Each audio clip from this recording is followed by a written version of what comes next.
I found out that I was on the sort of potential nominee list through Facebook when people started posting it, and I think they eventually do contact you if you end up on the list itself, because of course right now I'm on a list of 153 people, and then the editors have to choose 100 out of that group.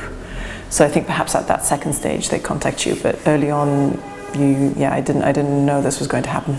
I mean, I think it's fairly predictable that they've ended up listing Mohammed Morsi again, because he's still a key player in the region. I think Egypt still has a key role, so that's less of a surprise, because they don't necessarily choose people who they think are doing good stuff in the world. They're just influential, and so I think it was. I mean, I was hugely complimented that they even put me on that list, because I think it's a reaffirmation of the importance of human rights. And I think that's something successive Egyptian governments continue to refuse to recognize. In the immediate aftermath of the uprising, in the honeymoon period, there was this new openness towards human rights organizations. And I think for me, one of the exciting moments was when I did an interview on Nile TV. So walked into the state TV building for the first time in 2011, and that sort of makes you feel that something's changed. So at least there was a shift in status, or at least a recognition that the human rights community is more important, or that governments need to talk to them. We haven't really moved on from that point. And then obviously what happened towards the end of 2011 was a smear campaign against the human rights community, against the NGO community, combined with the raids on NGOs, the trial of international NGOs, and the smear campaign was very much targeted at either international organizations or Egyptian groups who take foreign funding. And because of the reality of life under Mubarak, the human rights community in Egypt is completely dependent on foreign funding. We saw from late 2011 onwards a return of the kind of suspicion that at least people on the street would have when you'd say you work with a human rights organization, as opposed to during and immediately after the revolution, this sense of you work for a human rights organization, I need to tell you what I just saw, or people coming to you. So I think overall the community is in a much stronger place now than it was under Mubarak. But of course, right now, everything is very up in the air, because there's an extremely restrictive NGO law that's being discussed in Parliament. I went to a hearing session in the Shura Council on March 28th, and along with a group of other international organizations, including Oxfam and CARE and Plan International.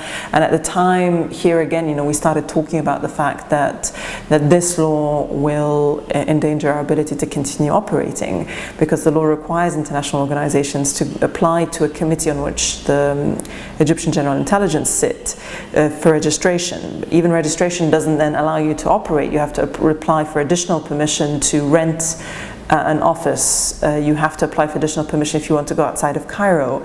Most worryingly, you have to apply for permission for every activity you want to conduct, and that activity must comply with the priorities of Egyptian society. In 2012, there was a draft NGO law that was being discussed in Parliament at the time, and we were following it very closely. And I went to Parliament, I went to the Human Rights Committee in the People's Assembly.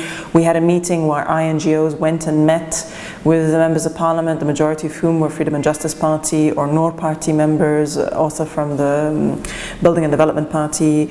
And so we said to them, we always had these problems to register under Mubarak as INGOs or as Egyptian NGOs working on human rights. These were the problems with the law. And it was a fairly positive exchange, in the sense that they realized that some of the provisions were very vague, or would allow arbitrary restriction of our work as INGOs. That process obviously was never concluded because of the dissolution of Parliament. But what happened now is that in 2013, when the Shura Council started discussing the NGO law, instead of going back to the last law, which honestly is one we could have worked with, because at least you could have amended a few provisions here and there, and that would have improved it overall.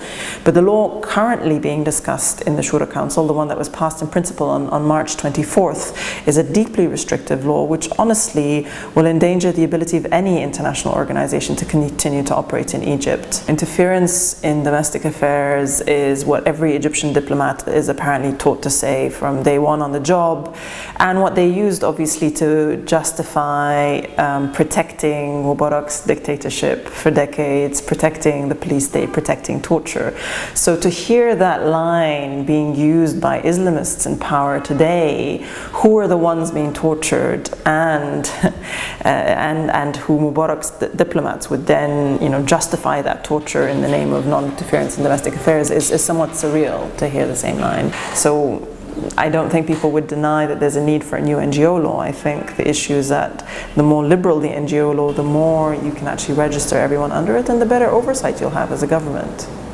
I think people are no longer afraid, and I think that's our best guarantee of continued mobilization for social justice, for the free media, for space to demonstrate. I worry about how sustainable that is unless you can get the state to back off, basically, and to not use the tool set that Mubarak used.